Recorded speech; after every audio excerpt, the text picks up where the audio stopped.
दूर पहाड़ों के बीच एक गांव था। उस गांव का नाम खाती गांव था। वहां के लोग बहुत ही सीधे और सरल थे। गांव के लोगों का जीवन खेती पर निर्भर था। उसी गांव में मोहन नाम का एक गरीब किसान रहता था। मोहन के परिवार में उसकी बूढ़ी माँ सरस्वती देवी, उसकी पत्नी विमला और उसका 5 साल का बेटा दीपक था। मोहन के पास थोड़ी सी जमीन थी जिसमें वो खेती करके अपने परिवार का पालन पोषण करता था। उगता हुआ सूरज दुनिया के लिए रोशनी लाता है, पर मोहन के लिए ये सिर्फ एक और दिन की जद्दोजहद लेकर आता है।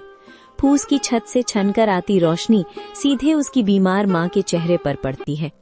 मोहन, आज दीपक को क्या कहूंगी? कल रात उसे बहलाकर सुला दिया था कि सुबह उठते ही गर्मा गर्म खाना मिलेगा। अब वो जागने वाला है, चूल्हा ठंडा पड़ा है और मेरी ममता लहूलुहान हो रही है।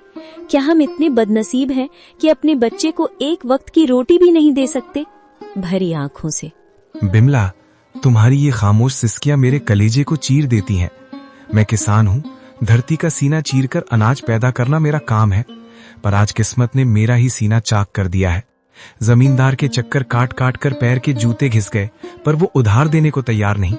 पर हार नहीं मानूंगा, आज फिर जाऊंगा। शायद खुदा को मेरी मेहनत पर नहीं तो इस मासूम दीपक की भूख पर तरस आ जाए। सरस्वती देवी अंदर से खांसते हुए, बेटा मोहन, पास आ। देख, मेरा अंत समय करीब है, पर मुझे अपनी मौत का डर नहीं है। मुझे डर है कि कहीं मेरी गरीबी तेरे जमीर को न खा जाए। बेटा, भूख बहुत बड़ी चीज है, बड़े बड़ों का ईमान डिगा देती है। पर तू वादा कर, चाहे पेट पीठ से सट जाए पर कभी किसी का बुरा नहीं करेगा। भगवान की लाठी बेआवाज होती है पर चोट गहरी करती है।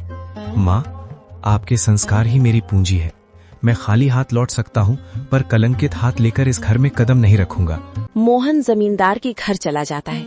नंगे पांव, फटी हुई कमीज और आंखों में उम्मीद की आखिरी चमक लिए मोहन जमींदार की हवेली के बाहर खड़ा है। सूरज की तपिश उतनी नहीं चुभ रही थी जितनी पेट की भूख और घर में बीमार माँ की कराह चुभ रही थी। जमींदार साहब एक आरामदायक कुर्सी पर बैठे हुक्का गुड़गुड़ा रहे थे, मानो मोहन का दुख उनके लिए कोई मनोरंजन हो।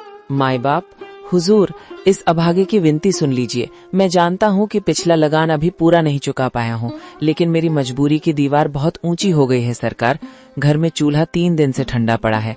मेरा 5 साल का बेटा दीपक, जो अब तक खेलता कूदता था, आज भूख हमारे निढाल होकर जमीन पर पड़ा है। वो मुझसे रोटी नहीं मांगता सरकार, बस अपनी पथराई आंखों से मुझे देखता है और उसकी वो खामोश नजरें मेरे कलेजे को छलनी कर देती हैं। मोहन, ये हवेली जज्बातों से नहीं, हिसाब किताब से चलती है। तेरी माँ बीमार है, तेरा बेटा भूखा है, इसमें मेरा क्या कसूर? पिछली बार भी तूने यही रोना रोया था। ये धरती प्यासी है तो मैं क्या करूं? मुझे अपनी तिजोरी भरनी है, तेरी गरीबी का बोझ नहीं उठाना। हुजूर, आप तो गांव के अन्नदाता हैं। अगर आप ही हाथ खींच लेंगे तो हम जैसे छोटे किसान कहाँ जाएंगे? मुझे बस थोड़े से आलू और मटर के बीज उधार दे दीजिए। मैं दिन को दिन नहीं समझूंगा, रात को रात नहीं देखूंगा। मैं अपने खून पसीने से उस बंजर जमीन को सींच दूंगा। मैं वादा करता हूँ सरकार, फसल कटते ही सबसे पहले आपका कर्ज चुकाऊंगा। मेरी माँ घुट घुट कर मर रही है, उसे दवा चाहिए। हुजूर, एक बाप होने के नाते मुझ पर तरस खाइए। क्या एक गरीब के बच्चे को जीने का हक नहीं है? हक की बातें मत कर मोहन, हक अमीरों की जागीर होती है। बीज चाहिए, बीज की कीमत लगती है। तेरे पास देने को क्या है? वो 2 बीघा जमीन जो पहले ही गिरवी है। जा, यहाँ से दफा हो जा। अपनी इन भीगी आंखों से मुझे पिघलाने की कोशिश मत कर। जब तक पिछला हिसाब बराबर नहीं होता, तुझे एक दाना भी उधार नहीं मिलेगा। हुजूर, आज आप मुझे यहाँ से खाली हाथ भेज रहे हैं, पर याद रखिएगा, गरीब की आह बहुत गहरी होती है। मैं अपनी मेहनत बेचने आया था, अपनी खुददारी नहीं। अगर खुदा ने चाहा तो मेरी मिट्टी भी सोना उगलेगी। आज आप मेरी गरीबी का मजाक उड़ा रहे हैं, पर वक्त का पहिया घूमेगा हुजूर, वक्त का पहिया जरूर घूमेगा।